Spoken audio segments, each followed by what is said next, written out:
Hi, Ezio here, and I'll be your host today for today's games. And today I'm joined by Regdor and Daydream. And in the background, we have our productionist Camcom working on scene. So, little details about the today's series slash league that we're in right now. It is a 7 weeks league with $1,000 prize pool on the line. Now, some of the returning faces within the league is NSG, Degenerates, and To the Moon. And then I'll open the floor to everybody, kind of talk a little bit about the teams that are returning to the split. I'm sure both of you have some knowledge on some of the teams that are here: NSG, Degenerates, To the Moon, some newer faces like Tezonites Gaming or Chimeras. No, Chimeras is a returning team, right? Right. So just give me some of your guys' thoughts on all of it. What do you think about the teams coming back? The returning players, everything like that. Well, I have to say, for me, this is actually my first split with Victoris, so I've really been jumping in here, trying to learn some of the players, see some of the history. I'm excited. I think when you talk about a league like this, like that goldish elo, a lot of crazy things can happen. It's very scrappy.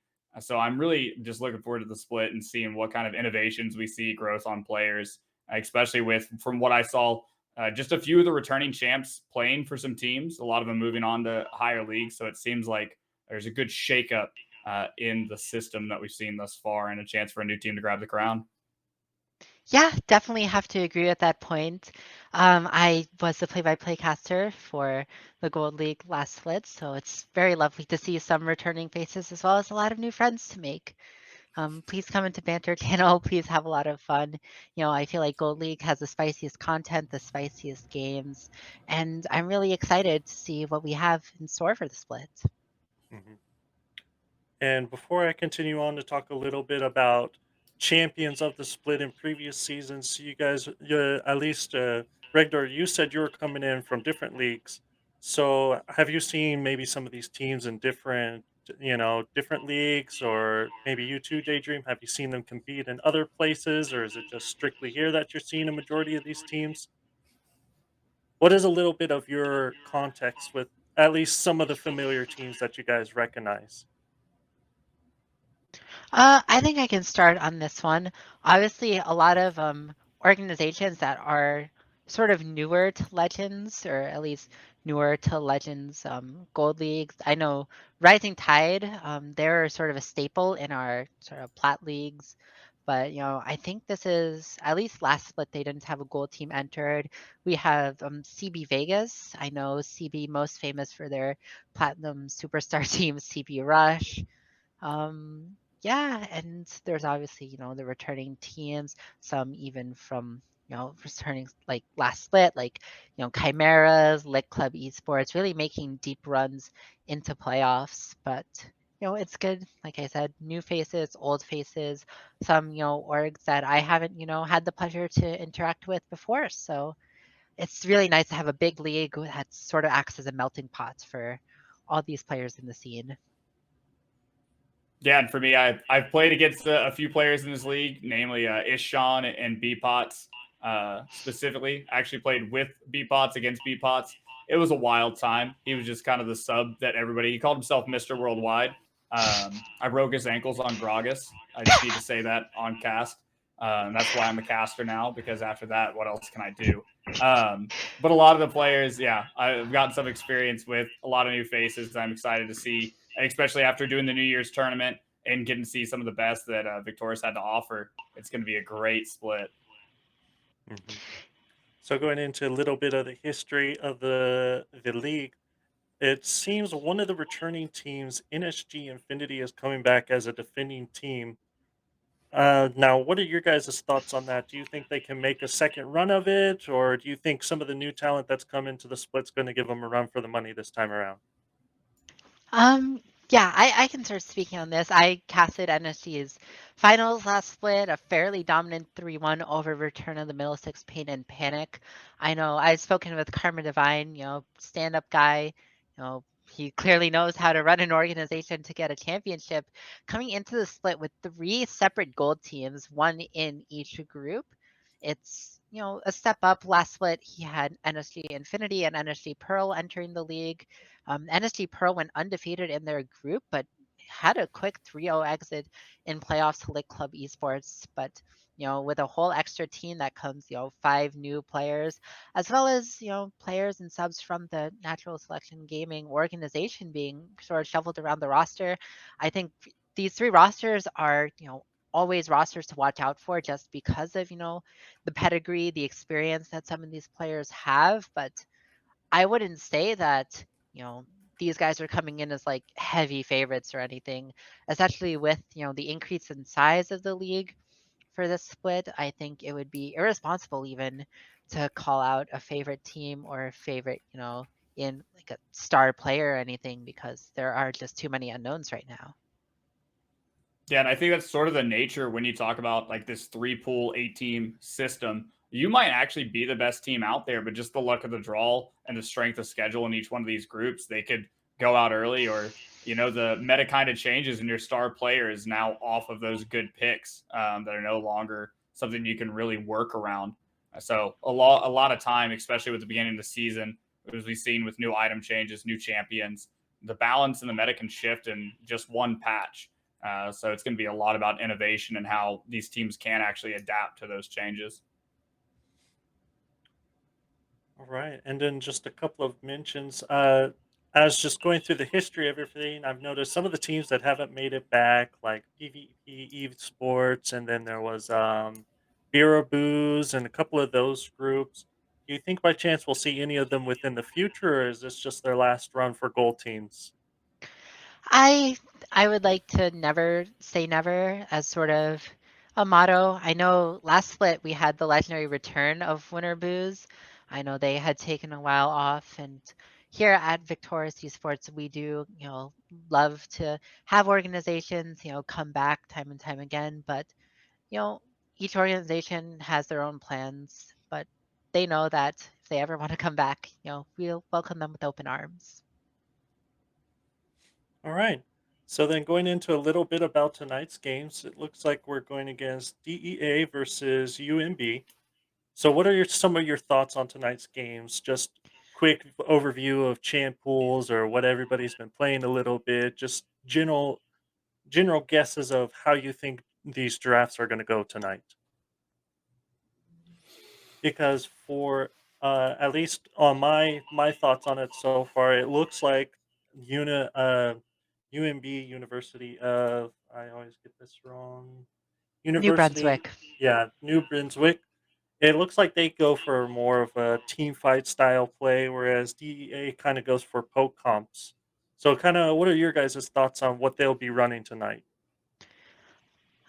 My personal thoughts on essentially what I've seen early in the split is that these teams, you have to remember, it's our new season, new split. A lot of these teams are sort of being formed like fairly recently, aside from returning rosters where it's like the same 5 players that have played together for a while. With at the start of the season, I feel like a lot of teams and players generally gravitate towards comfort rather than building a quote unquote cohesive team comp, which I think, at some level is, important.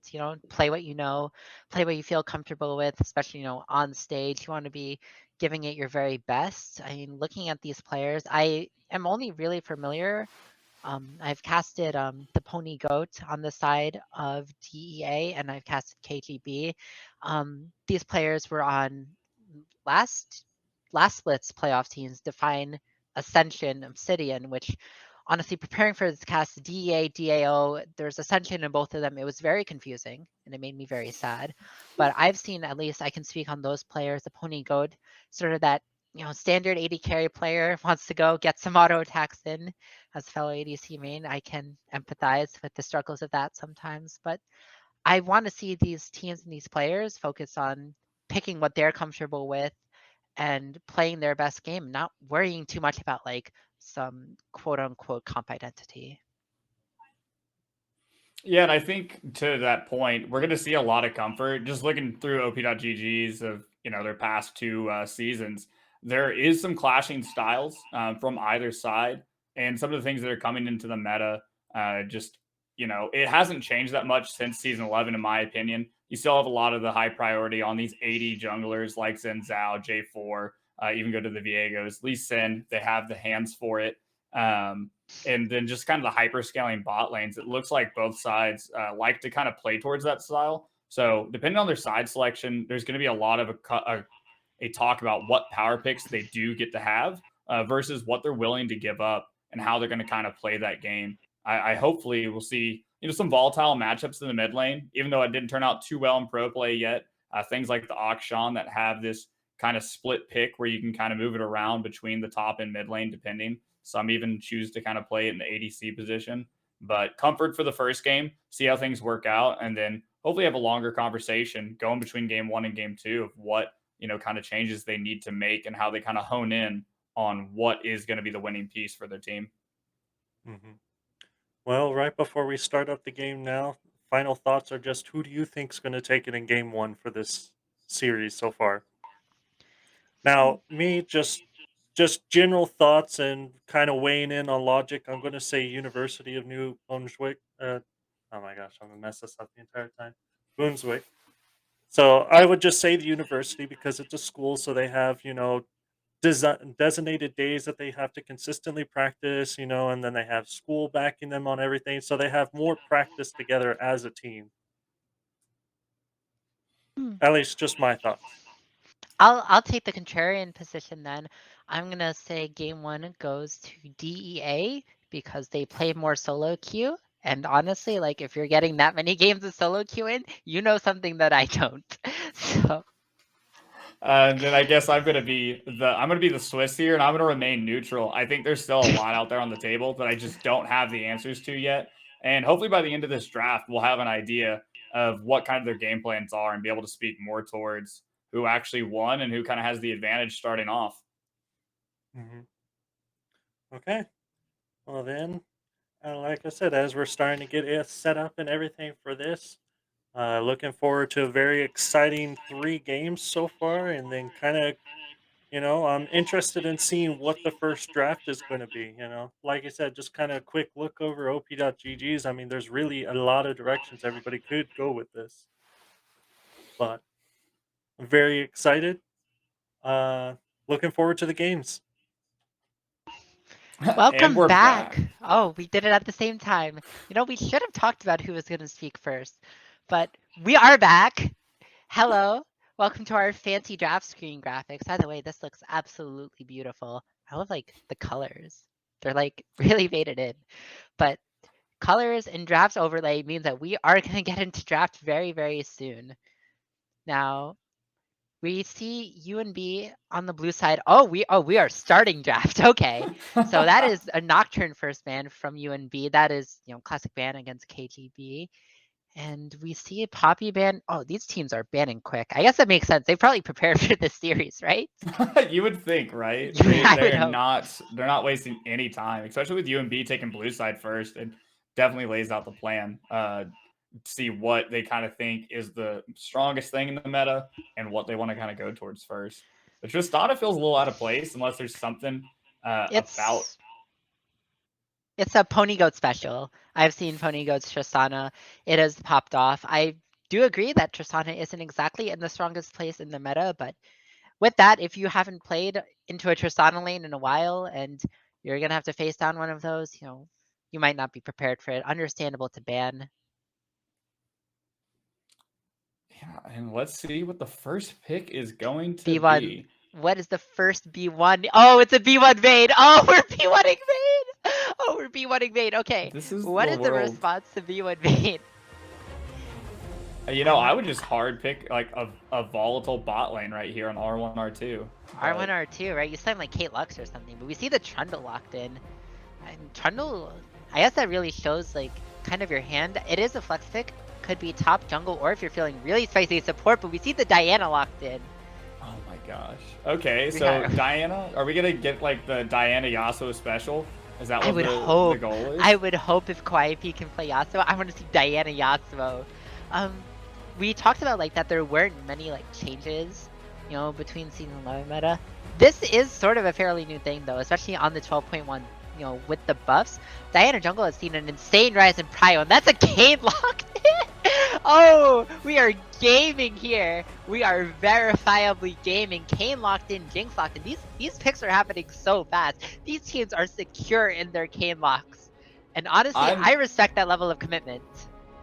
I mean, I gotta say, like, choosing Vayne Soraka bot lane is like the Omega scaling. We're gonna wait until 30 minutes and then press all of our buttons and everybody dies. So, I mean, the Jinx in response, like, makes sense. We'll match some scaling here, but I don't know. Fiora. I feel like if you see Vayne Soraka, you have two options. You either try and like outscale it, which Jinx is like kind of scary to like outscale Vayne Soraka. But the other option would be to like lock Kate Lux or Kate Morrick and just make this Vayne not have a very fun time. They went with the former option though. Those other picks, this Kane is this B3 Kane. And remember, with the Diana lock-in, that does mean that this Trundle is most likely either top or support. And the Nautilus lock instantly, so that's a Trundle top with the Nautilus. So I guess Nautilus is good. Puts pressure on the Soraka, puts pressure on the Vayne. Vayne cannot tumble out of the Nautilus ult. It will chase her to no end. And we'll see what B4, B5 is for University of New Brunswick. That's the Vex locked in. And Vex definitely a new champion as well. Haven't seen that been available in any of the gold leagues before, so we'll see how Kilfane pilots it, and that's the Ornn. So we're going scaling. We have a bunch of scaling, and we have a Vex and a Kane mid jungle 2v2. That is interesting. Yeah, and we finally get the counter pick for the mid lane into Vex. I mean, there's a few options, but we're gonna have to see what Degen chooses to go for. Maybe looking for something like the Syndra or ooh. So is this a Diana mid-Trundle jungle? Is what the implications of a Shen lock-in would be. Oh, but we get the Yasuo! We get the Yasuo! Gosh, Degens, despite their name, they are doing great things for us right now. They are doing great work. This is pristine amateur league content. Although you did lock Diana Yasuo into a Vex. Which seems bad, right? Yeah, you really... horrible. I think if Yasuo gets an early kill, then it's all right. But if they're left neutral with one another, just in the 1v1, I think Vex eventually just pokes away at you enough. But especially with Nautilus Trundle just has so much setup for the Diana, for the Yasuo to really get in and get some work done. Which right now, I don't think Ornn does particularly well into Trundle, especially post level 6 in that 1v1. So yeah, that sounds miserable for the Ornn. Yeah, it feels like UMB is trying to play the very safe game, but have the Vex Kane to do something early and kind of staunch the bleeding that will be this top lane and possibly the bot lane matchup. Soraka just has to mess up one key ability, misses a silence, and then Nautilus is on their face. So it really is the question of whether they can weather the storm that is Degens, or if Degens just, does something like Mad Lions and ends the game in the first 5 minutes via mid lane. Yeah, I mean, this mid lane matchup, I guess, is what I'd say University of New Brunswick's strong point is. I just in my head, I'm picturing Yasuo going through the wave and Vex just being able to get that empowered auto attack, which I believe, thinking about the animation, it should go through wind wall, right? Because it's not like a projectile. Vex sort of yeets the soul or whatever out of Yasuo. That is an interaction we might see during the lane phase, so do not quote me on that. But we, that I think is UNB's early plan, because Vayne Soraka gets outpushed by Jinx Nautilus. That's kind of a scary losing lane. Ornn into Trundle, that's also kind of scary. They are playing on their best defensive foot, but we'll have to see if these players are better than their lane opponents. They'll be able to exercise wave control, be able to get the lane states into a point where it can be passable, and then suddenly you have a team with 5 Ornn items, and this wombo combo of Degenerate Ascension just might not work. We'll have to see. Yeah, I think the one question I have, and it's more of a meme than anything, I would love to see the bets on whether Kane goes blue or red. I just want to know what people think he'll actually do, because it feels like red Kane would be really great here. You have this Bruiserous setup that gets to the back line, gets to have a lot of fun and stay alive. Or he could just try to go blue and just one shot everything. I don't know which one he'll decide, but I'm interested. I would hope it's a red Kayn, right? Because their entire top side is melee. So if you force stuff with this Vex power, this PowerPoint, not like the presentation, but the power of the Vex is going to be able to allow your Kayn to actually do something in the early game. Maybe contest this Diana, because I mean, well, Diana's a really strong clear because she's kind of turbo broken right now, right? But if this Kayn is going to be able to outplay on the Kayn pick, I assume it would be through getting red form from 4 out of the 5 champions on the side of degenerates. This is going to be a very explosive game, I hope. I know Cam was hoping we'd get some barons and some elders so they could use their icons, but I'm not sure that's going to happen here. Well, there's probably going to be a baron, but Yeah, there's at least one Baron they're going to at coin least flip. one Somebody's going to baron. coin flip a Baron. It's going to I happen love coin tonight. flip barons. They're so nice. It's just like all of this chaos around one giant purple worm. Yeah. Yeah, but I think that's all we've got for this draft portion. As soon as we get back, we're going to see what these teams can accomplish on the Rift. Welcome, ladies and gentlemen, to Summoner's Rift as we get right in the action with the invade. Oh, Diane spotted on the ward, tumbles away. Does the hook connect? No, it's flashed away. And we are starting with an invade. Every single game, last one, I'd ask, please someone invade, because I think they're always so fun to watch. And DEA does not disappoint. We got the thumbs up emote super early on, which I think is one of the best things in the world. But DEA is continuing to move up to the top side of the Wait, map. where are they As it's going? 5. Oh, maybe they're going to like protect their jungle in case they believe that UNB did like a counter invade. They're not gonna find anything. UNB is sort of just chilling in their red side, just taking the L with having no flash on the Vayne, which is a pretty big L, by the way. This Vayne is gonna be kind of vulnerable in this lane against Jinx Nautilus, with the Flame Chompers, with the Nautilus hook. Very, very scary. Oh gosh, we're already seeing that poke from that Vex early on, taking these like good trades into Yasuo, like really abusing just the ranged melee matchup. Yeah, I mean, and it's gonna get even worse once Yasuo starts dashing. Vex is getting these auto trades, with the passive, but that's only coming from the E. That mark applies every single time Yasuo uses his dash through the minions, and that's gonna be not fun. Every time you use the main part of your kit, you are going to be taking a lot of damage. In the bot lane, though, Pony Goat getting some rockets down onto the Vayne Soraka, getting the level 2 advantage. Yeah, and Vayne Soraka just has to back up to their tower. Kind of unfun to play against Jinx Nautilus early game.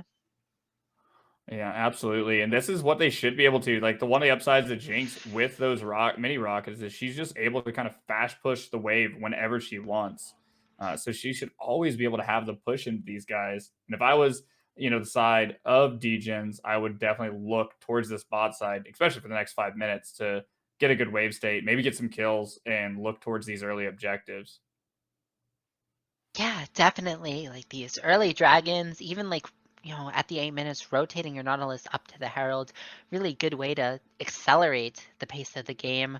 Meanwhile, on the top side, we saw a few glimpses of it, but this Trundle already has a full wave on this Ornn, or almost a full wave. I guess it crashed into Ornn and he's sort of collecting the remnants, but that's sort of how we thought this matchup would go. Trundle known for being good into tanks, even though Ornn sometimes does have very high base damage numbers, not enough to rival, the power of Trundle Chomps early. Yeah, and the Trundle and the Trundle chose to go lethal tempo, which maybe not a normal rune set that we might be used to, but especially against Ornn, just to be able to stack that up early and get that, I think it's extra 50 auto attack range to finish off kills would be huge. You see Kayn in the bush, though. Could this be a gank? There's no fear on the Vex. Yasuo can just walk out. Maybe Kayn just looking to get some orbs. Definitely going for that red form. But on the other side, KGB in the tri-bush, there is no vision. Flash forward from Nautilus hits the root onto Vayne. There's no flash on the Vayne. The chompers don't hit though. Vayne can just walk out, not punished for not having flash. Unfortunate trap placement. And now the Soraka is going to be able to trade back onto the Pony Ghost Jinx in the mid lane. We see trades. This Vex is just doing Vex things, proxy electrocute, and going to crash this huge wave. And it was a nice look from the side of DEA. Unfortunately, just wasn't able to chain the CC onto the flashless Vayne. She was able to just walk out, and suddenly now that's your Nautilus flash burned for pretty much nothing. That sort of eliminates a lot of the kill threat that DEA is going to have in the spot lane. No, absolutely. And that is, you saw that Soraka Silence doing a lot of work and just stopping and disrupting the combo on that gank. As we see mid, we did find out the answer. Windwall will not stop that auto attack to unyeet the soul from Yasuo. So he's just going to be taking some big damage whenever he decides to E through the wave. Yeah, kind of unfortunate. If you are a DEA fan, you were hoping that Windwall could at least mitigate some of the trading power of this Vex, but it looks like that is not the case. I also know Vex's E itself might have a weird interaction with Windwall, since she sort of like, Vex sort of throws the shadow and then it like expands based on distance. It should block the Q though, as a bit of a consolation prize. If you're low and Vex is looking for that final Q onto you, or maybe trying to hit you with that fear, a good win wall will save you. But yeah, this is just standard early game stuff that we're seeing. Good trades, a few gank opportunities, but no real kills have been confirmed yet. Yeah, not enough Fiesta time. We've just got two big guys in the top lane. I always call it the fat boys in the top lane. Only one of them has grasps though, so it's not the same thing. Trundle is going to do damage. Ooh. Yeah. My gosh. Yeah, it's gonna be hard. I mean, you have to remember that this Yasuo was picked into this X. This dude knew exactly what he was going up against. Nautilus, though, looking for the hook onto the Vayne, but a good tumble and a Mastery 6 emote. That is what I like to see. Vayne sort of styling on this Nautilus, but Yasuo has walked down into the Dragon Pit looking to clear out this control ward. Could DEA be looking to start the Dragon? They do. Diana cues it. Are they pulling it out? There is a ward, so UNB does know this is happening. Vex is around the side on the flank, but 4 members of DEA DPSing. We see Vex getting hooked up, though. Flash is away. There is no tornado to knock up. The Yasuo ult will not come through. And on the other side of the fight, 3 members of UNB strong condemn onto the Jinx, into the wall, but no one is taking any damage yet. Now suddenly the hook onto the Kayn. Will this be the first kill? Kayn cues away. Flashes forward from DEA. They are looking to class Soraka, the first casualty. Diana picking that one up. Calliope on the Yasuo looking to dash through the Dragon, getting onto the Vex. There is no flash on this Vex, but Vex does so much damage. Traded back. Killfane getting the kill. Dragon goes down to DEA on the other side, and Jinx with the zap gets the slow. The fear breaks her away, though. Going to be 1-for-1 on the end of the fight. But the Chemtech Dragon is picked up by Degenerate Esports Ascension. Yeah, picking up that Dragon was indeed divine, but Calliope just picking off a little bit more than he can chew. This Vex just using the personal space wonderfully and just continuing to get this extra damage off. It could become really unplayable really quickly for them. But overall, just wonderful setup, and we're seeing this early push from Jinx and how much priority it gives them to get to that play first for these drags. Yeah, it's really unfortunate. It felt like UNB were so split. There was a 3-man core of the Kayn, the Vayne, and the Soraka. That almost rhymes. And then the Vex was on the other side of the fight, sort of alone. Since Vex is Vex and Calliope did step up 2 forward, Vex was able to pick up a consolation kill. But, imagine if that fight had been started on a united front from UNB. But can't dwell on that. Just have to look towards the future. This Vayne, this Orange, still going to be scaling in this Vex. Picking up the Lost Chapter is just going to be a menace for this Yasuo to deal with.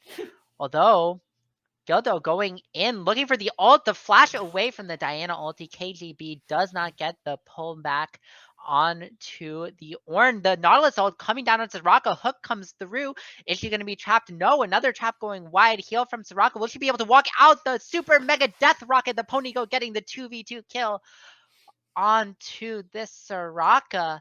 And this Jinx is now very, very ahead. Almost a 1k gold lead on her opposing laner. This Vayne is going to be very behind until she can get some farm to match this Jinx. Absolutely, and that is just what happens in the engage versus enchanter matchup. Is you take one step in the wrong direction, and it can all come crashing down. And really well played, just from the side of August as well, walking away, letting Jinx get this solo gold and continue to just snowball them into the game. Already sitting on a pickaxe as well. Oh, Vayne gets hooked, but the condemn onto the Jinx, comboed with the root. Kayn is here as well. Omega Stein gets the smite. The Pony Goat should be going down here. Kill goes over to the Kayn. Meanwhile, the Vex gets the ult on the Yasuo. Triggers the R2, the flash away from Yasuo. Is that going to be enough? It will. Yasuo, Kawaii P surviving with 1 HP pretty much. Almost a solo kill in the mid lane. Gildo going in. The Ornn E does not get a knockup, and this Trundle is just beating on this Ornn. Although this Ornn has managed to turn the CS stuff around, has a 10 CS lead from what it looks like. So really good play in this weak side matchup for the Ornn. Sort of turning around an unfortunate early start.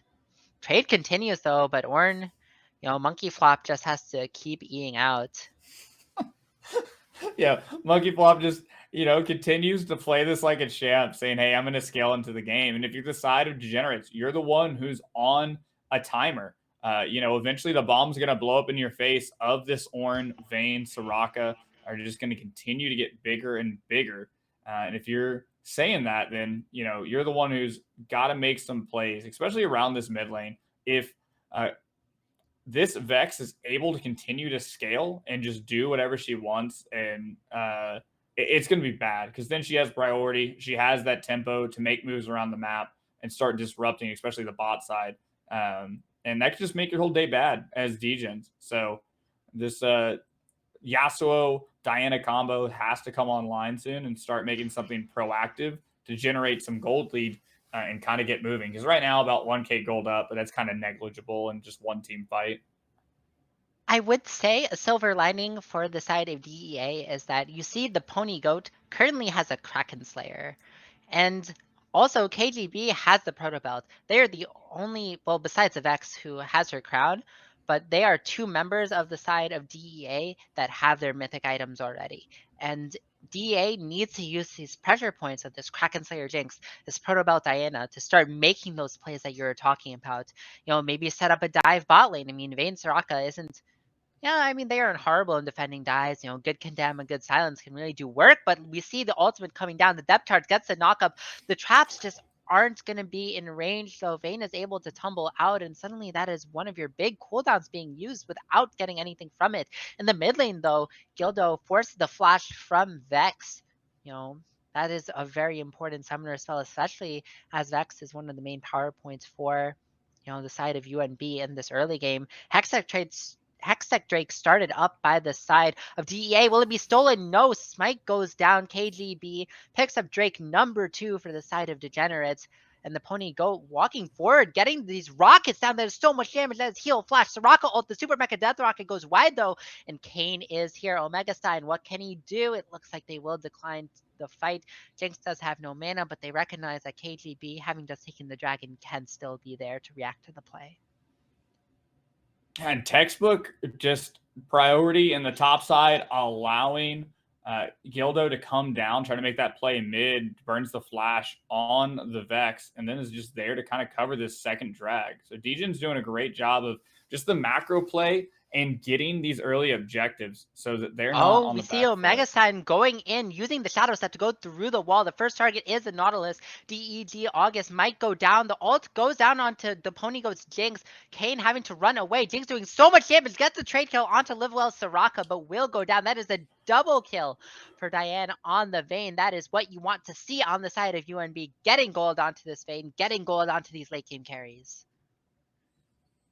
Yeah, absolutely. Just well played all around. Good job from the Pony Goat, though, just continuing to stick to this plan and knowing, like, hey, if I go down, I'm going to at least take somebody with me and make it worth my support's life at the end of the day. But yeah, you're right. Somebody else you don't want to see snowballing is this Vayne, now 2-0 after this back. Should be sitting somewhere close to what looks like it's probably going to be a shield bow, which is, the preferred. Yeah, a full blown shield bow now on this Vayne. So now all this burst threat that comes from the Diana, the Yasuo, and even the Jinx is now mitigated to a degree and makes this matchup a bit different as we get to the 14-minute mark. Yeah, I mean, if you're playing Vayne and you have the hands to pilot this champion, it is going to be very hard for this Diana and this Yasuo to stick on you after getting the ults, especially if you have Flash to dodge this Diana combo. It becomes really difficult for the side of DEA. They're really going to be preying on you to make some sort of mistake, to step up, one step too far. But, oh, you have a pause going in. We will have to see if that gets resolved. The pause champ. Yeah, any pause camps in the chat. We'll have to see. I mean, technical difficulties do in fact happen. That is the reality of playing an online game. I don't know exactly the situation, but we will let you know if we'll have to go to break or if this will be a quick pause. All right, so we will be going to a break in a few minutes, but just, using this pause as a time to sort of take a moment and assess the game state. Regdor, what are you thinking? What are both teams feeling right now at this point in the game? Well, I think if you're the side of Degens, you're feeling pretty all right from the macro perspective. You already stacked 2 drags. We've got, a Rift Herald in Diana's pocket. KGB has the ability to kind of put this anywhere on the map and kind of open it up. So from that perspective, you're doing pretty great. From the opposite side, if you're UMB, I mean, you've got now a 2-0 Vayne sitting on that mythic item. Tower plating is fallen. You might rotate around the map, swap those 2 out and just start taking those early Drake or take some early towers on the top side, leading into that second Herald. Or you just continue to apply this pressure that we've seen from Omega on the bot side and just continue to feed this Vayne and snowball the game, out of control. Yeah, I mean, very well said. Both teams, pretty even in gold right now. There are pretty clear win cons that both teams have to sort of, take control of this game and sort of make it a bit more of a one-sided affair. While we get this pause sorted out, I am going to send it to a break, but, until then, see you on the flip side.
Yep.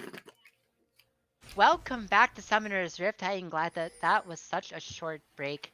It was so heartbreaking to be away from you guys in Twitch chat for so long. But we are back. We are back, and we are ready for some more League of Legends action. Regdor, are you hyped? I am so hyped. I want to see Jinx get excited. Jinx from Fortnite making moves, making money moves here on the bot side of the map. Oh my god, yes, there is a Jinx. I said before the cast that if there was a Jinx, I'd make a Fortnite joke.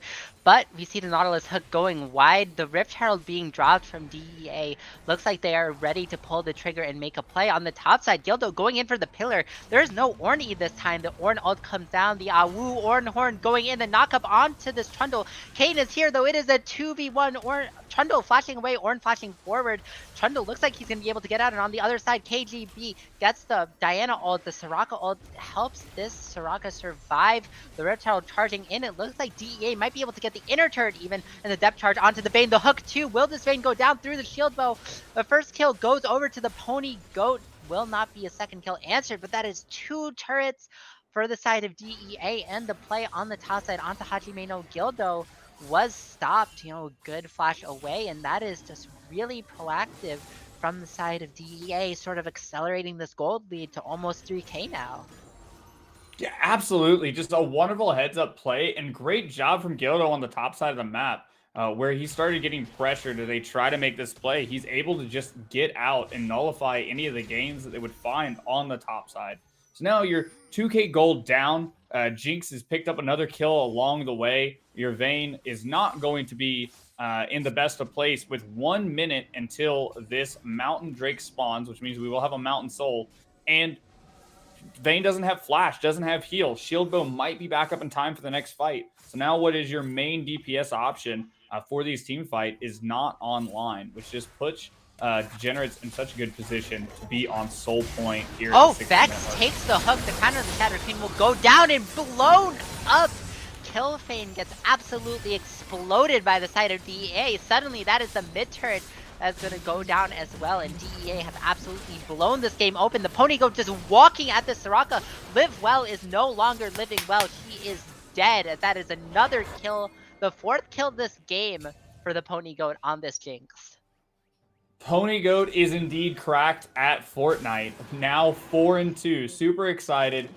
Really, at this point, UNB cannot challenge for this Drake at all, so they're just going to have to hopefully collect some wave as their consolation prize and hopefully come back into this next objective with a little bit more spunk. Yeah, I mean, that is sole point for the side of DEA here 18 minutes into this game. And when you're looking at both comps, yes, UNB has like the quote-unquote scaling advantage with this Vayne, with this Ornn, with this Vex, but like on the side of DEA, they still have a fed Jinx, right? They don't suddenly become useless at like 30 minutes into this game. It's probably harder for them to pilot than it is like in their mid-game, but it is still very, very playable. And with this Jinx being accelerated, does UNB even make it to the late game? I feel like ever since this pause has happened, DEA has suddenly been revitalized and actually making these plays happen. Yeah, DEA like plugged in their monitors during the break and just came back as a different team. With now August just sprinting at Ornn in the top lane. But no, yeah, Jinx sitting on 2.5 items almost. Finish the Moral Reminder as the second item. I get it with the healing of Soraka. Not my favorite second item option on Jinx at all. But nonetheless, I can respect it, at least. On the bot side, though, Diane gets the condemn onto KTB, but it is not enough. This Vayne being run down alone in the bot lane. Vex, though, Killfane getting the ult onto the Pony Goat, but you just don't have enough damage, and suddenly the Jinx is getting the rockets. The Super Mega Death Rocket with the Soraka healing is not enough to take out this Vex, but this is a Vex that has Crown and Seeker's Arm Guard. You are dealing no damage with this build. And it feels like Killfane is just overestimating his capabilities after, arguably like having a really good trades and lane phase and getting that kill. But, if you're not itemizing damage and the enemy team is, suddenly you're going to be outscaled. Meanwhile, actually, Yasuo has the Tornado ready, gets the knockup onto Killfane on the top side. Monkey Flop on the wrong side of this fight. The Pony Goat going to be able to auto attack this Ornn down, you imagine. Tries to E out, but the Pony Goat firing for free with August getting this clutch CC. Monkey Flop will go down, forces the flash out of the Jinx. I feel like he could have just walked up and got that last auto, but insurance is insurance, and DEA is suddenly running the map. Hey, nobody questions the flash as long as you get the kill, right? If they didn't, in solo queue, if you didn't kill him, your ping would have, you gotta get your flash ping. You do kill him, hey, nobody cares. But yeah, exactly to your point earlier, Vex does not do damage. I know somewhere in Twitch chat, Beanie is crying. He hates bad itemization, and sadly, this Shattered Crown is not the right choice when you have a burst mage like Vex.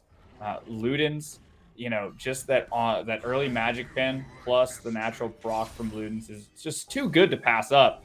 And at this point, we're sitting at a 6K, almost 7K gold deficit. It feels like DEA will be able to just take this Baron whenever they please, because as of right now, UNB has no answers for the Pony Goat.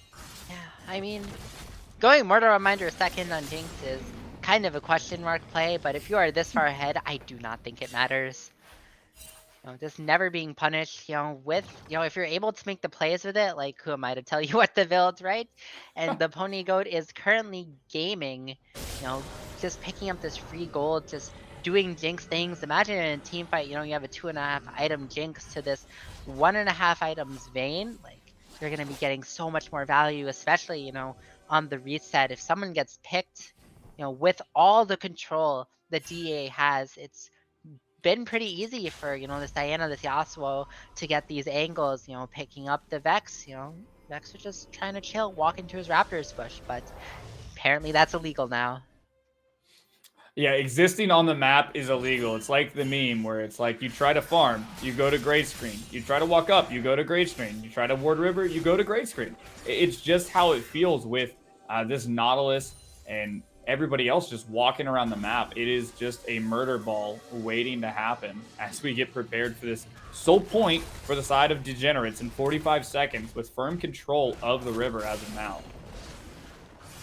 Yeah, I mean, this has to be UNB's quote-unquote final stand. It's going to be so hard for this team to deal enough damage to kill DA through Mountain Soul, but there's still the Vex, there's this red form Kayn. There are opportunities for UNB to make a stand at this fight. This Vayne starts to pop off, it's going to be really, really hard for DEA to sort of lock her down. It's just going to come down to execution. You see TP coming in from Monkey Flop. This Ornit looks like UNB is going to walk in through the bot side. Kayn utilizing the Shadow Step to just get vision. Ornit asserting control over the river. You see though, Hajime no Gildo is here. Will this be the start of a fight? The Ornn onto Diana. She's getting chunked, but she will not go down yet. The Ornn comes through. Vex, will that be enough? Diana goes down first, but it looks like the Pony Goat is still untouched. It's hard to tell who's winning this fight. Pony Goat has to back up. Monkey Flop gets to come to DEA August, and it looks like UNB is winning the fight. This Vayne is gaming. Kayn and Vayne, the rhyming duo, are able to just run through the side of DEA, and that is a miracle fight for the side of UNB. They have pulled it back from the claws of defeat and find themselves with their first Drake of the game. Diana never got to play the game, just got chunked out and then immediately sniped by, it looked like, the Vex before she could get the Moonfall down. So one of their main pieces of engage was just gone before the fight even started. And Conde just did a great job of just going after this Jinx and never giving her any space to breathe. And this is exactly like we talked about. If this team fight gets online and gets going, it is a terror on the Rift. And it looks like we have ourselves a game, at least for the next 5 minutes, where UNB again has to DEA, fight. though, walking straight to Baron, gets the hook onto the Soraka. Could this be a Baron winning pick? That is the kill. Livewell is down, and suddenly it's a 4v5 on the map with Baron alive. UNB biting off more than they can chew.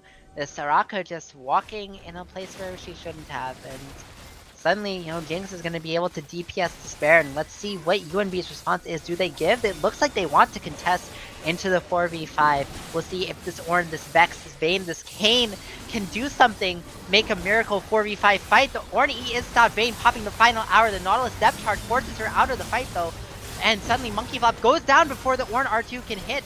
Diane is going to be able to get some damage on, but that's the Diana Yasuo combo. Diane goes down, this Vayne is dead, and suddenly it's just Vex and Kayn. Although the side of DEA got very, very low, that was a lot of damage coming out from that mid jungle on the side of UNB, but they are still committing back onto the Baron. Soraka is up though. Vex looking to get more damage down the wind wall, looking to create some space. They are walking in, this Kayn Q's over, goes for the W. KGB goes in, almost one-shots the Soraka, but it is not enough. Super Mecha Death Rocket as well, but UNB able to get this Kayn. Kayn trades 1-for-1. It is 4 on the map for the side of DEA, but their health bars are just not healthy enough to continue the Baron, and it was a very, very scrappy fight. UNB were able to stop this Baron take. They were able to not be punished for the Soraka pick, and suddenly, you know, it's looking more and more of an even game the longer it goes on. Yeah, absolutely. Still a 5K deficit for the side of UNB. But man, they were just throwing their bodies at the Baron pit, and the Pony Goat nearly gave me a heart attack, flashing out with just maybe 20 HP left in the bank. You know, it always feels bad as an ADC when the jungler is like, no, that's my red buff. I'm glad to know that even with 7-3 Jinx, doesn't get to have it. Yeah, that's unfortunate. You see, Vayne picking up the red buff for herself. You know, this Vayne now suddenly, like, has 2 items. Doesn't have as much gold as his Jinx. Jinx, you know, still 7 kills, but you see the cracking into Mortal Reminder into LDR. I don't like it. What are your thoughts, Regdor?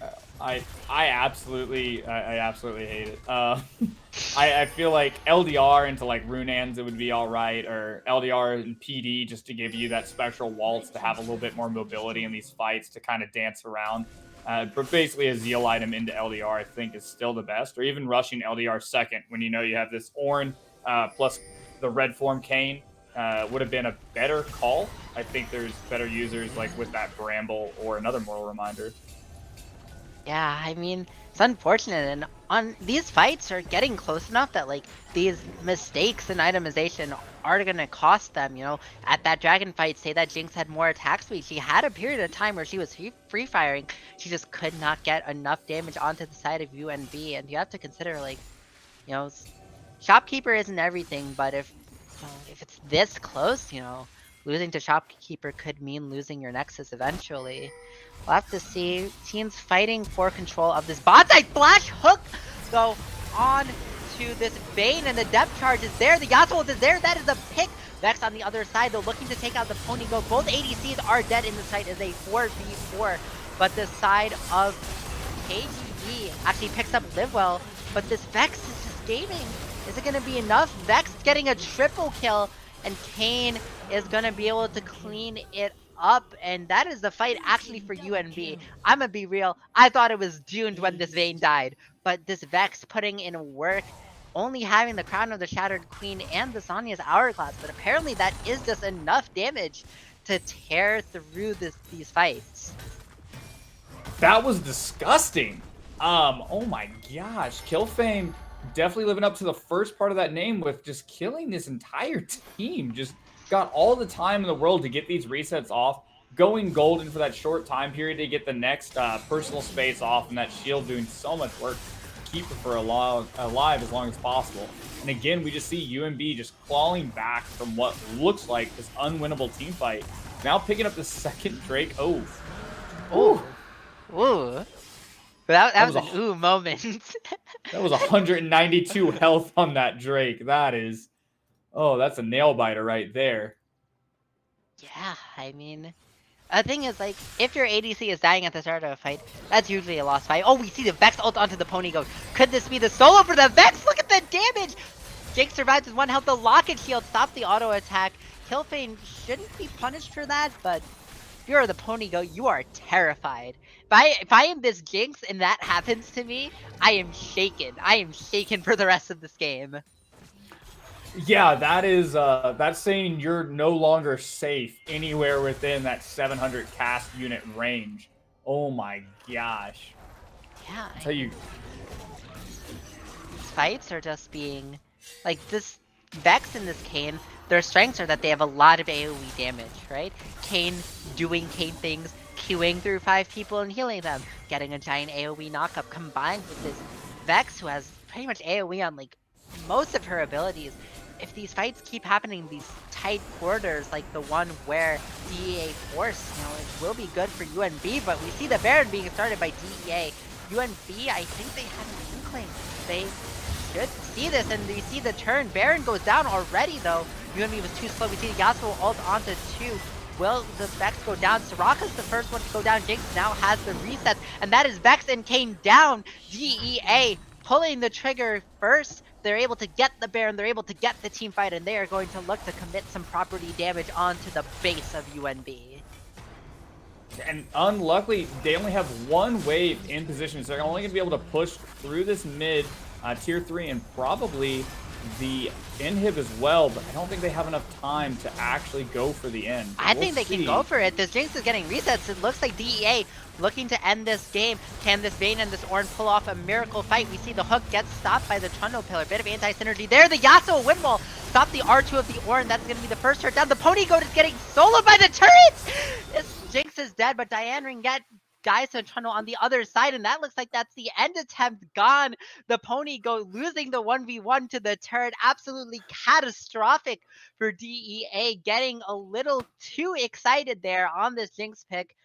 You get the inhib, you get the Nexus turret. I think that was an endable game if they just were a little more contained with their game plan. Shimmer is a hell of a drug. Took down 2 towers and an inhib, and something just went off the rails there for the Pony Goat. Oh my gosh. But nonetheless, that is just 3 towers and an inhib off of that play. Only 1 Nexus turret left at this point. With the remainder of this Baron power play, is the time to get these waves pushed out and start pressuring.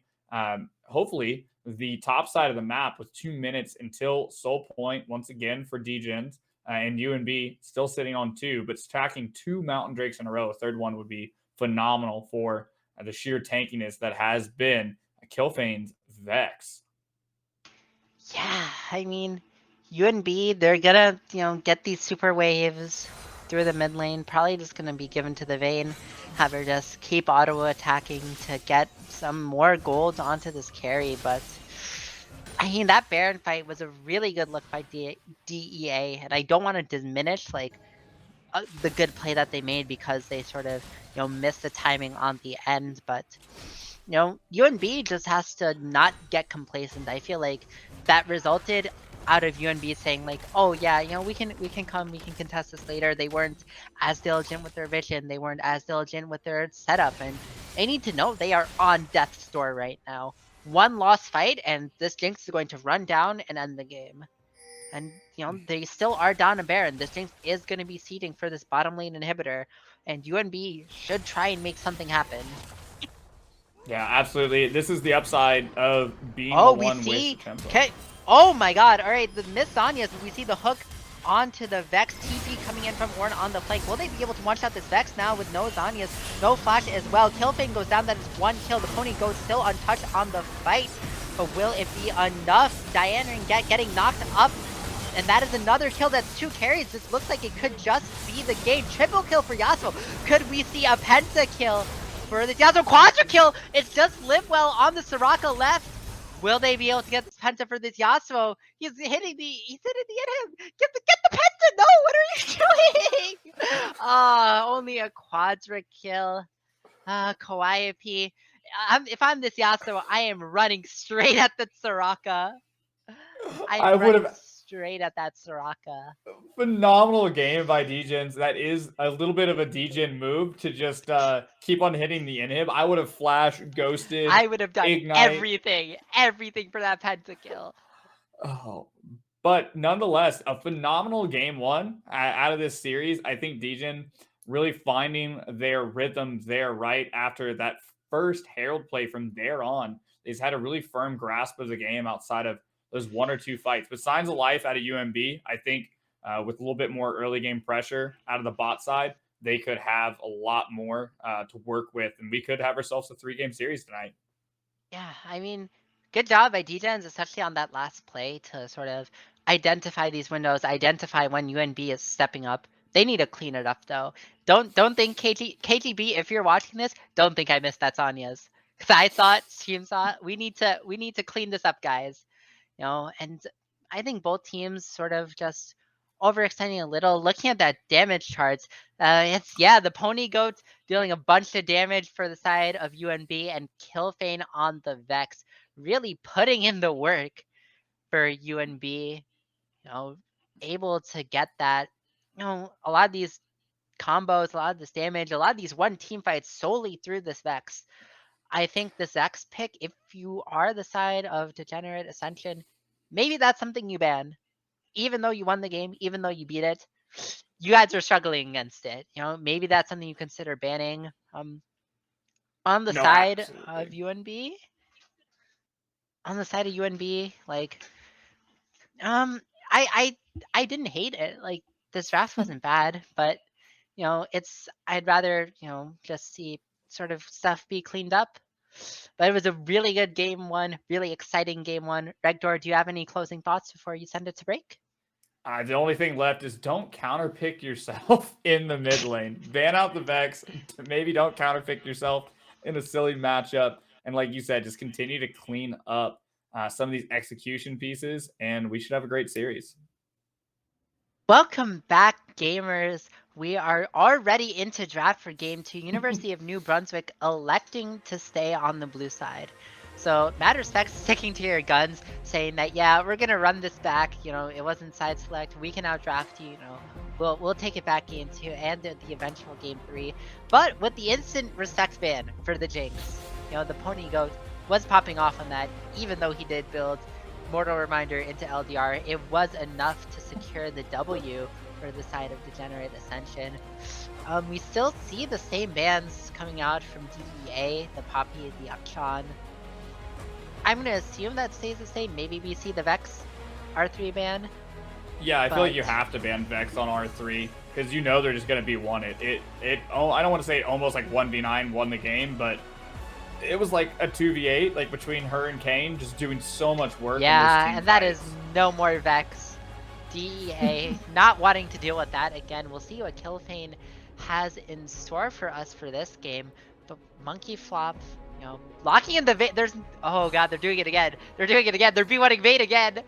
I'm sorry for the face twitch, chat. I'm not sold on it. Like, did the third most damage on her team, and there's a Soraka and an Ornn on her team. So UNB's read is that the Jinx was the problem for the Vayne. Right. I do fundamentally disagree with that read, but if you have that read, I respect it. A problem is you're giving the Diana again, and you are giving over. Gonna blind the Trundle. Really familiar draft. Okay, we're putting the Vayne with the Lulu. That is, I believe, a better quote-unquote bot lane combination than Vayne Soraka. Really good. You can poly Diana before she gets her ult. It's like a reaction thing. And is that a Yorick? That is a Yorick! Oh, we are B3ing random champions here. We see the Yorick into this Trundle top. Want to get a sort of a power matchup for Monkey Flop. He did pretty well on the Ornn. Some of these Ornn ultimates, were clutch in these fights. The late game power. But Monkey Flop is saying, yeah, I can beat this Trundle. I can beat Hajime no Gildo. And locking in the Yorick B3. We'll see what this R3 pick is. I mean, DEA, that's a Twitch. Oh, wait, is that locked in? That is locked in? That is locked in. All right. I do want to point out, Twitch is a flex. I don't know if Kawaii, if he plays it, but I have had way too many Twitch mids in my solo queue games to not point out that it's a flex. What? We're just gonna do AP Twitch mid? Is that what it is now? Like, the meta doesn't matter. It doesn't. It's tearing up Korean solo queue, and if Korean solo queue players can play it, any gold players in comp can play it, right? Yeah, totally. Absolutely. We have the best players here at Victoris. They can run whatever they want. Like a random, like Yorick into Trundle. I don't even know what that matchup's like. Honestly, I feel like the baby pool stops Trundle, but then he puts up a pillar, and I don't. There's a lot of terrain being generated. There's the Trundle E, the Yorick wall. It's going to be a really dynamic match on Summoner's Rift. I mean, the Twitch doesn't have to go mid, right? Like, it's most likely a Twitch ADC. I just wanted to point that out because Nuffies has been playing it in my duo queue games sometimes, and, it's a cool flex. And I will, mad respect to DEA if they do manage to flex it there. But talking about this Yorick Trundle matchup, if Yorick puts the cage around Trundle, how does he get out? He just has to beat the cage, right? Just bop. Hit. Oh yeah, he has to hit the baby cage. Yeah, but that's two bops that you're not bopping on the Yorick. Oh, absolutely. Oh, that's yo, lock it in. Do it. Oh, coward. How does I see? I mean, I think Blitz into Lulu is like a decent matchup, but we're going with the Leona, and Leona is sort of the more consistent team fight pick, and when paired with Diana, that solar flare plus the moonfall can be very deadly to squishy champions like, for example, a Vayne, a Lulu, but we see the Amumu hover, and the Amumu is locked in. This is some AoE teamfight action that is going to be happening on Summoner's Rift tonight, gamers. What if Lulu is a flex pick? What if we running like a Lulu mid? What if that was a thing? I don't think so. We see the Ahri hover. Ahri. No fun. We see the Ahri locked in. I mean, I think if you're taking Lulu, you're always putting it with Vayne. Unless you have like another enchanter. Like a Soraka. And you're like really indexing towards this Vayne. You see the Shen hover R5 again. Last time they hovered Shen and then they locked in a mid laner. I'm gonna see if they do that again. Yeah, I don't want to get my hopes up. They keep on hyping us up with like B1 Vaynes, and then by R5, it's just like they're just trolling us. All right, and then we get the Cho'Gath locked in, so that I assume is gonna be the mid laner, right? I mean, I can see a world where it's like Cho'Gath top, Trundle jungle, Diana mid, but Cho'Gath mid, essentially into Ahri, right? Like, what does Ahri ever do to Cho'Gath? He's very big and he gets hit by charm, but I don't think he cares. No, and with this newer build, like they're starting to find out how Thimblewinter works on some of these non-support mana champs, just these tanky mana boys. And my gosh, 2-item Cho'Gath once he's done with Frostfire Gauntlet and Thimblewinter is just he's gonna take a while to kill. I watched it in one of the LPL games today. Just 3 bruisers just punching Cho'Gath to death over 30 seconds. But that one thing to note is that you now have 4 melee champions into a B1 Vayne. When I'm picking Vayne, I am thinking, I want to pick it into low range champions so I don't get like poked out. And this is low range champions. If this Vayne, Vayne was kind of popping off in like some of the fights last game. Like Diana Ringette is able to use the hands, do some gaming. It might be hard for DEA to lock her down. I mean, there is this wild card Twitch pick. I want to see how the Ponygoat pilot switch. I've casted the Ponygoat a few times. I have not seen this pick come out from him, and I'm sort of excited to see how it goes. Yeah, because Twitch also isn't that high range of a champion either. And like you said, like we had the consistency of Nautilus. Dredgeline is a button. You press it, somebody's going to get hit by it. Whereas Leona requires a lot more skill, and also with the Zenith Blade, you end up behind them. You're ending up inside of enemy territory, and especially with Vayne and Ahri and Amumu, you make one engage just a little too soon, you're just going to get locked down and blown up before your team can get there.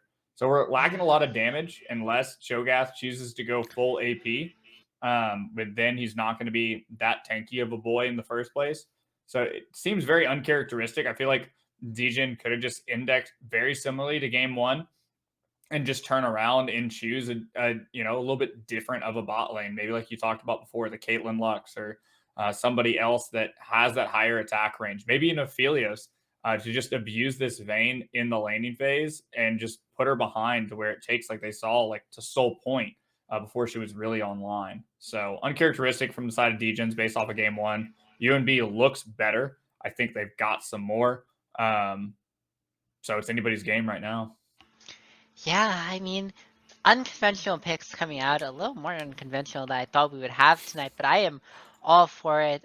We see UNB, their carries are really, really slippery. Ahri with the Spirit Rush, with just being Ahri, kind of hard to lock down, maybe has the tools to deal with, hold on. That is a Cho'Gath top, is what I am seeing, at least on the stream overlay. Yeah, if I read this correctly, that is Diana mid Trundle jungle. That's the flex. I mean, that's the R1, R2 Diana Trundle. I mean, I hinted at it last game that it was a possibility. I didn't know if DEA were just, threatening it. But it looks like they're ready to walk the walk and put Kawaii and KGV on this Trundle Diana. Now you have to consider how Diana RA matchup works. I mean, that's a volatile matchup. They both like want to fight early and can get a lot done. Ahri with that EQW combo, which generally with Electrocute, like that can chunk. But the same thing can be said about Diana. I think Diana might get the early push, I'll be really interested to see what into happens Ahri. around these crabs. Maybe. Maybe.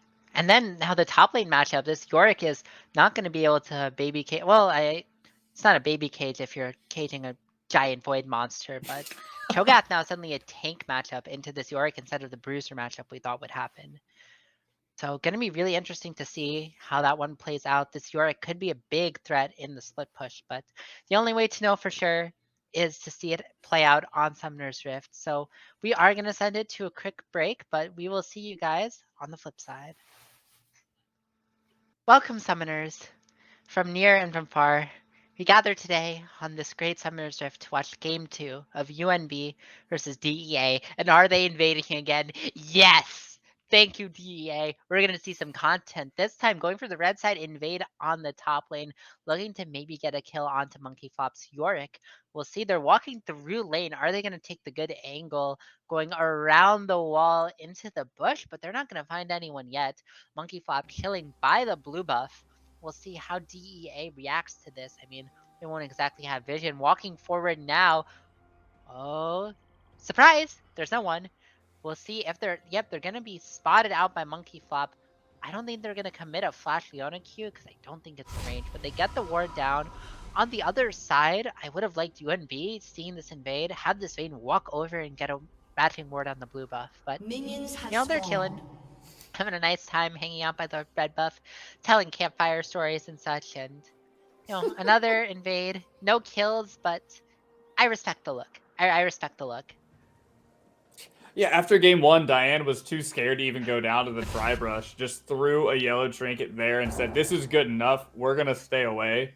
Especially just a rune choice that I like to bring up really quickly is August is opting for that Glacial Augment. New rune we haven't seen before. Makes Freezy Rays all around when you CC somebody. So now Leona is even scarier for the fact that she creates this whole Freezy field around those Qs. Making it really hard to get away from her. Yeah, I mean, it's good to see, and good to cast, new runes, new stuff that, people haven't really seen before on the Nintendo Sphere. We see the Leona getting the Freezy Rays onto Diane again, but they don't really do anything as Leona level 1. Vayne actually winning the trade out by getting the autos back, using the Lulu E and the Lulu passive. But, August is sort of warming his hands up, looking to hit those late game, and suddenly this will be a different story. Yeah, absolutely. It looks like they will get the early level 2. It goes for the E, but this time the Vayne tumbles away. The level 2 secured by the Pony Goat definitely was an admirable look. On the other side, Monkey Flop going in for the trade. The Cho'Gath Rupture misses, and this angry Shovel Man is going to win the trade against the giant Void Monster. Who would win? A Void Monster or just an angry man? Oh, we see Ahri hits the charm. Could this be a solo? Quiope flashes back, but still gets hit by the Q2 of Ahri. Solo kill for Killfade.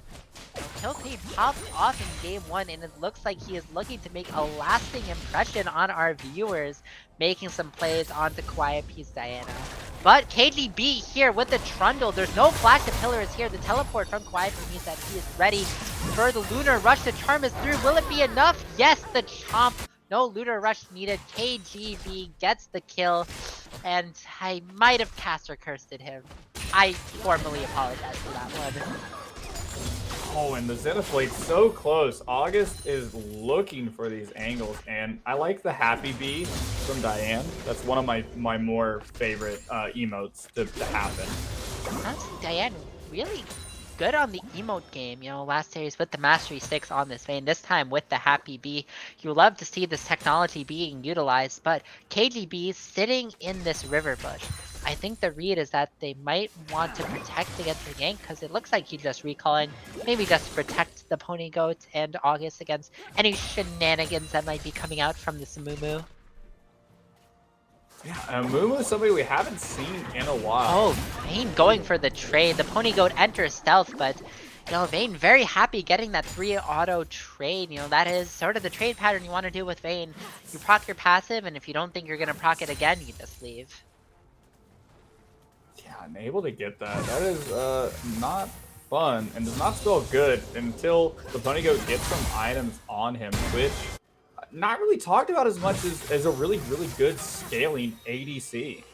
You know, on 2 or 3 items, he does a lot of damage, especially if he can get down that E early, or W, and get those stacks up. Has just so much chunk damage. A real terrorist when he went the AP route that short while in Season 11.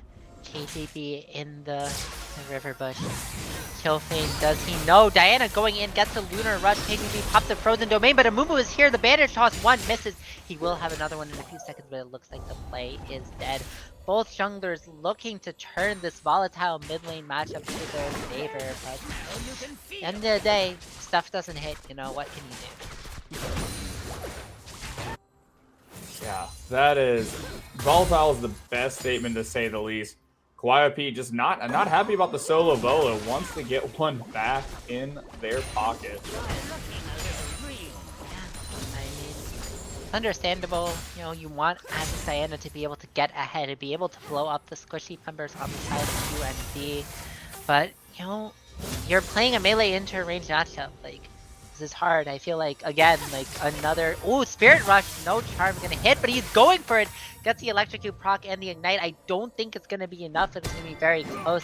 If that charm had hit it probably would have been the kill. Rupture Nemo on the top side onto Monkey Flop. Hajime no Gildo able to get that trade back. A little revenge for earlier as the wave is shoving towards the side of Monkey Flop. And we do see Omega up there towards the top side. Oh, KGB gets the pillar, but the charm is enough to stop his advances.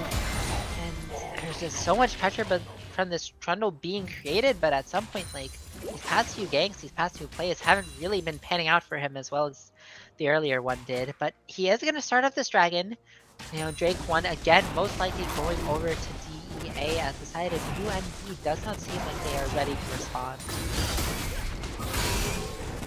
This has been something from DEA that they've been doing really well is reading the timers and looking at when they actually need to push to have this priority, when they need to trade health or resources to get the push to be able to collapse on this bot side and just get this early objective in our pocket. A lot of Season 11, first drag didn't really matter. It was all towards the top side. That first Herald getting at that 8-minute mark on, on spawn, and then turning that into tower plating to start pushing some of these lanes ahead.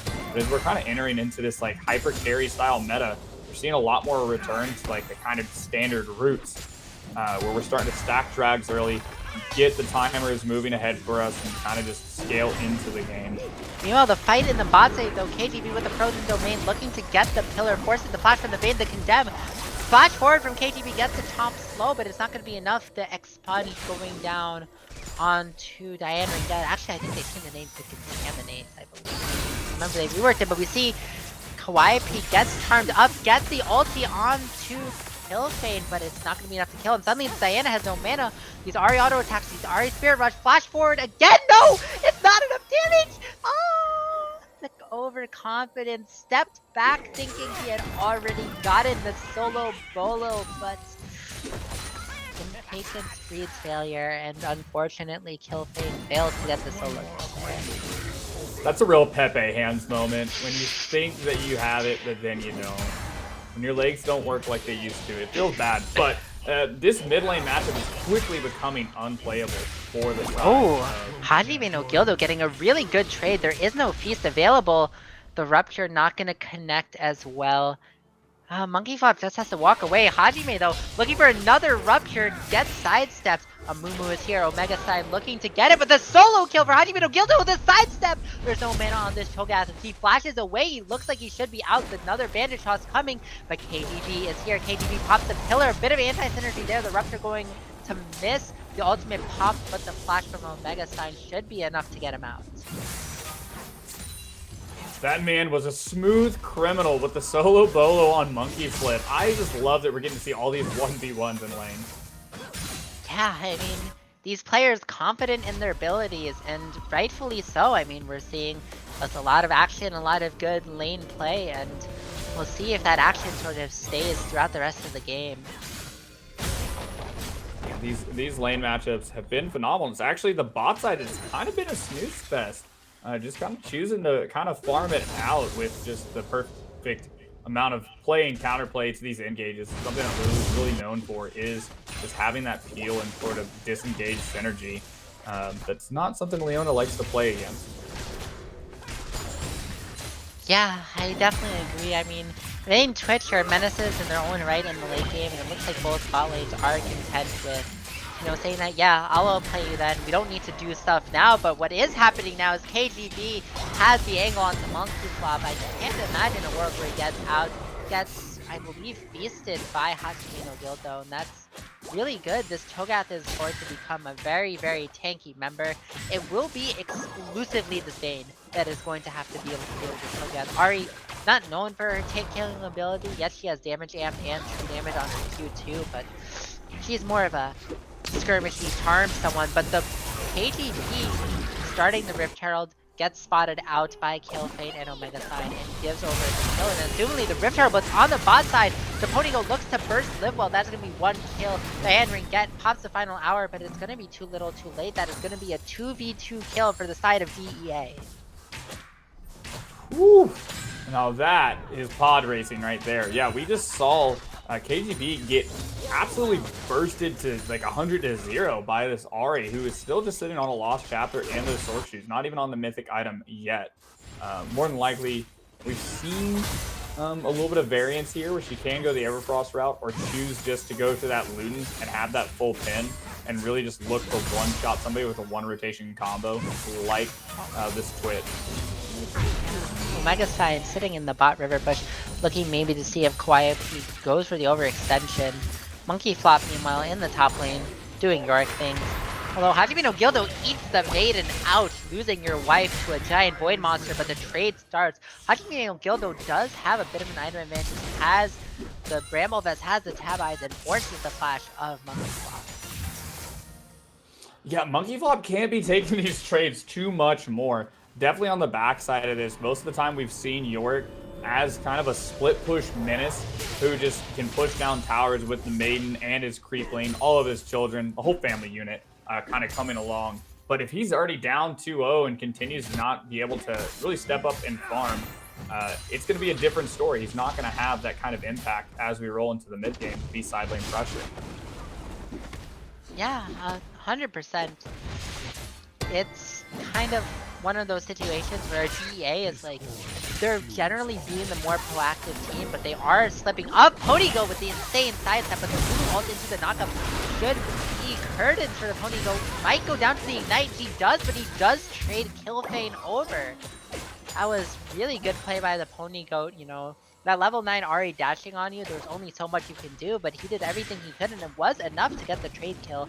However, UNB are still trying to make this play lead to the dragon, but on the other side in the mid lane, QuireP just looking to get this first turret, and suddenly UNB can't start the Drake, and this Amumu might be out of position, gets advantage toss onto Tunnel KGB, but the Diana ult is going to be able to pick up Live Well. Diana and Dead still free firing with the final hour, but it's not enough damage yet, and suddenly he gets locked up. Double kill for QuireP, forces the flash, and a flash from QuireP as well.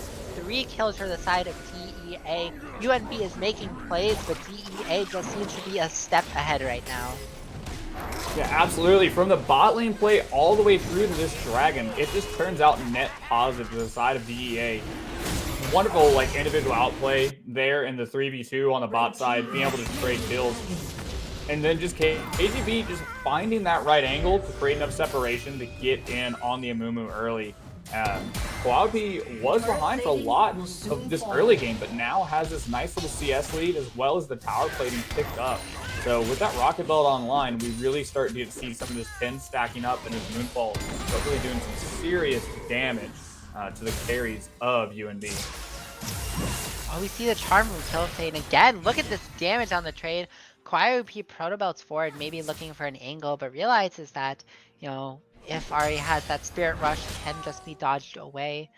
I mean, Killfane performing really admirably on this Ahri, has all the kills for his team, and we see a Bush Livo getting locked up by the Leone, and that is going to be a one-shot. The Lulu ult should not be enough. Kill given over to the Ponygoat. Really good play from the side of DEA, identifying the late game win condition, but meanwhile in the mid lane, Killfane's doing damage. not really getting much done, but he is in fact like beating YFP up on this Ahri versus Diana matchup. Fortunately for him, like, it doesn't matter if you win lane if the rest of the map is going so poorly. You know, a late game Ahri just isn't going to be enough. We see the charm onto KTB. It's still 3v2. The condemn into the wall though. Could this be a pick? No, it won't, as the Ponygoat unloads onto Diana and has to run away, picking down with the deadly venom. Not going to be enough to get a kill on either side, but you know, it seems that like UNB is making these attempts and it's just not working out yet. We see the bandage toss onto Kawaii. Can a Mumu kill? No, this doesn't have the damage. Diana gets the kill on a killing spree. Killfane looking to answer. KTV pops the ultimate. Kawaii actually able to make it out, and suddenly the Ponygoat on the flank.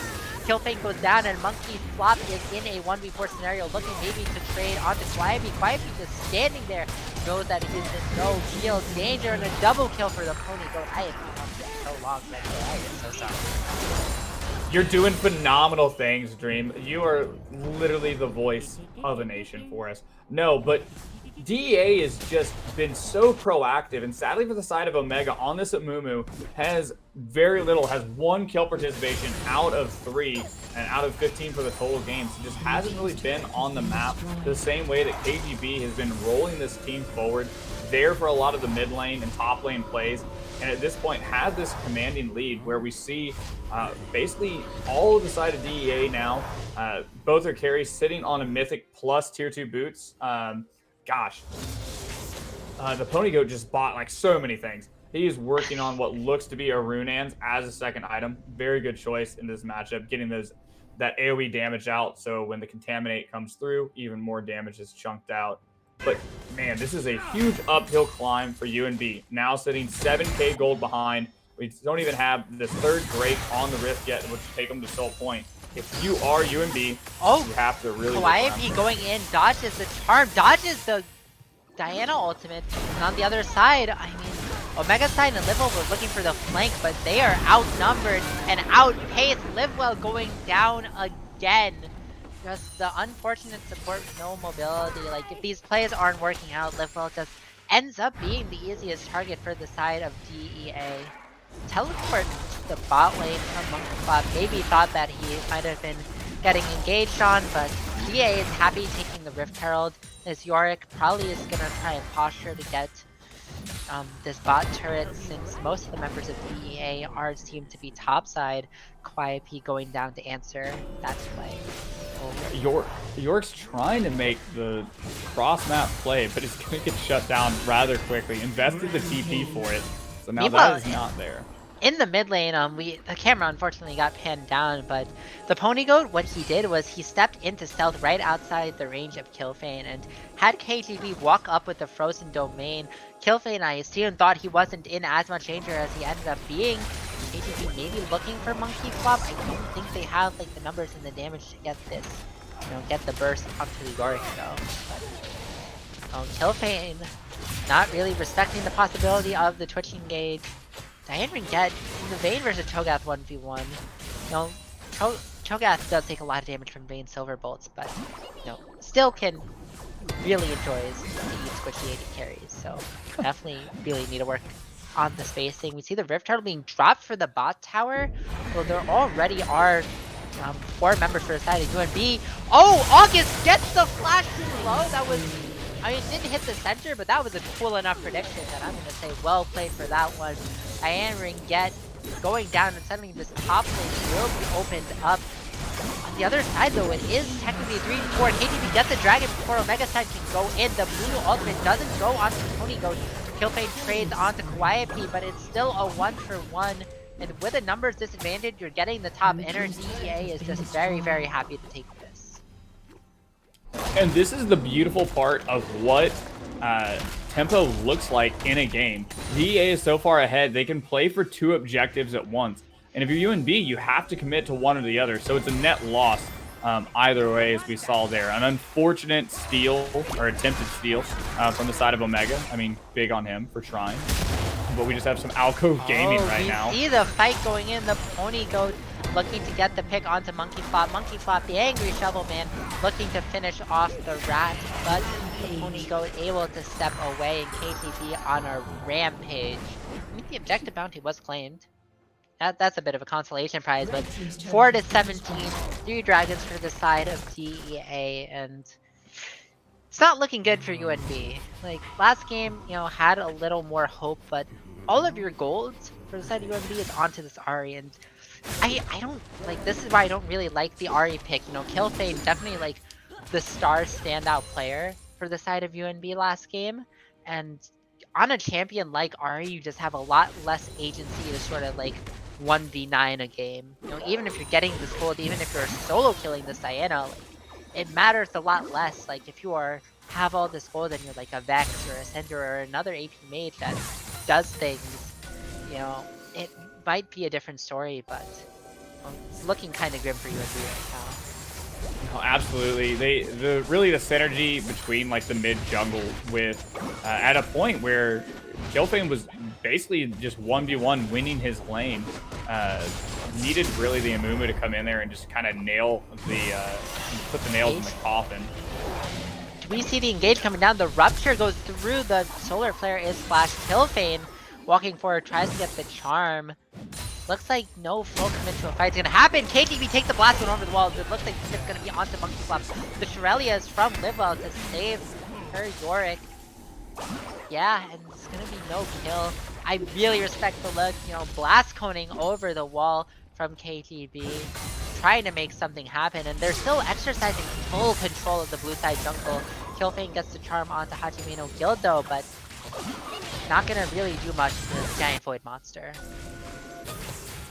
Yeah, that is the upside. You know, Cho'Gath taking the time to just get on now 2 items, but just was buying, you know, kind of like a Trash Panda earlier. Just picking up real random things for the matchup, but now is online, is a big chunky boy. It's going to take a lot to bring him down. And honestly, it doesn't look like the items are there, as he's just hanging out in the mid lane while they start this Baron up. And this Baron's free. UNB is not in position to contest. In fact, they see Monkey Flop on the top side. Could the Pony Goat be looking to make a little stealth play? There he is. He was hiding. The Twitch unloads onto the Yorick, and Monkey Flop is left to wonder what he can do. Another pick with the Baron. Now, it looks like they're going to maybe take resets, spend the money that they've gotten over the past few minutes before looking to sort of exercise the siege power onto the side of UNB. Yeah, at this point, it is nice little 4-1 comp you can kind of play through with the mid lane and the bot lane, kind of get those two synced up, and then just, you know, wait for somebody to be caught out in rotation, wait for Killfane to get a little overzealous, and then, you know, easy peasy, lemon squeezy, you win the game via that. And again, that's just the tempo they have at this point. The goat, or the Pony Goat, is looking like the goat right now in this game at 7-1, just a few items under his belt, and just so much self-heal ability behind this Leona and Trundle and Cho'Gath. Like, it is just so hard to get on him and get anything done. So if you're UNB, you have to look, number one, gain control of this division as we see him kind of pushing up in this bot side. Rush, and just look for the rotations early, as we do see Cho'Gath in the bot side. Killfane looking for the Spirit Rush into Charm onto the Pony Goat. There is no form of CC cleanse, so if that Charm hits, you know, that is a kill, that is a shutdown, and that is really all Killfane can do for the rest of this game. So look for these angles onto the Pony Goat or someone else. The Flash forward, the Zenith Blade hits 3-man Moonfall on the other side, and it looks like DA just wipes this team fight before it starts. That's already 3 kills, 1 kill even onto the main carry of UNB. That is going to be the Infernal Soul, you have to imagine, as there's no smite for UNB to even think about getting a steal. Yeah, and DA, August getting the Zenith Blade onto Yorick. Monkey Flop getting popped up by the Rupture, taking a lot of damage, not going to go down. The Pony Goat, again, you know, gotta watch out for those towers. But they are going to eventually get the tower, they are going to siege.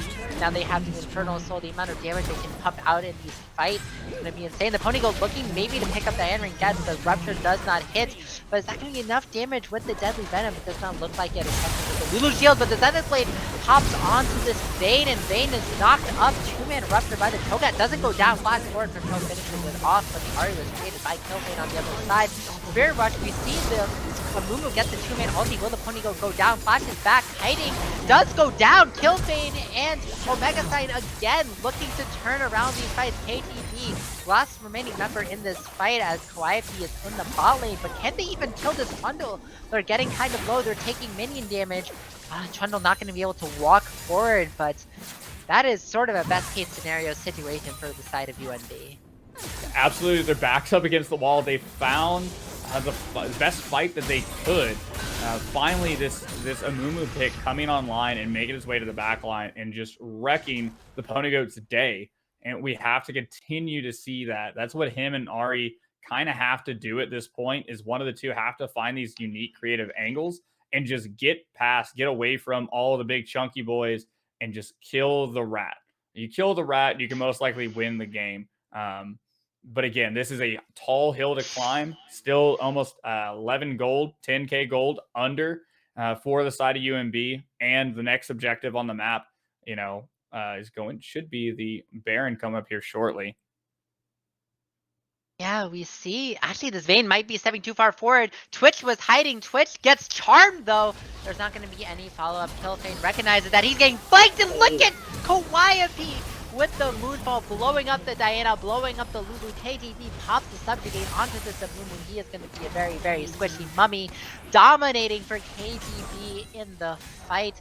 3 for nothing. It looked okay, but the charm just wasn't enough. They were too far out of position. They did not have control over their jungle, and Calliope went in with the killer instinct to finish off the fight, and looks like he's going to finish off the game as well. DEA really just putting their money out on the table and just taking these fights, and looking like it's going to be a clear 2-0 finish for week 1 of VAS for us. Yeah, we see the Zenith Blade. Monkey Flop already went down. August taking the towers. Calliope goes in. That's 1 kill onto Killfane. That's another kill onto Livewell. Will it be a third kill taken by the Pony Goat? This Vayne just gets blown up. And it looks like the Nexus will fall any second now, as DEA finally finish off this series. Quick 2-0 for them. That was a very defining victory for the first week from Degenerate Ascension.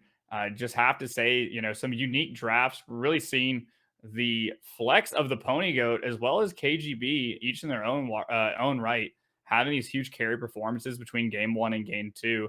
If they can keep up this sort of read on the meta or read on the draft, they can find themselves being pretty high up in the standings for this group. Yeah, I mean, I especially like that DEA were able to sort of clean up their gameplay from game 1, because that's what I sort of asked from them. Like, even if you're winning a game, you still need to make sure that you are on form and even improving your gameplay for the next game in the series. Keep pushing that tempo, and it wasn't perfect. There were a few, like, especially in the mid lane, Killfane was able to get the better Calliope in the early game, but it was a lot better. There were a lot less mistakes. And that is what you want to see from DEA in week 1, sort of every game tightening their play. If, you keep on that trend, suddenly by the end of the season, you are a championship contender.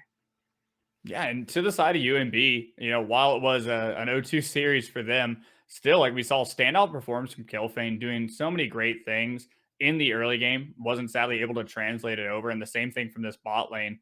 Livewell, your lives matter. Livewell kind of got bullied a lot on this Lulu, but him and Diane, they have some strengths, and I think if they clean up just a little bit of execution in the draft, they could find themselves, on the winning side come week 2.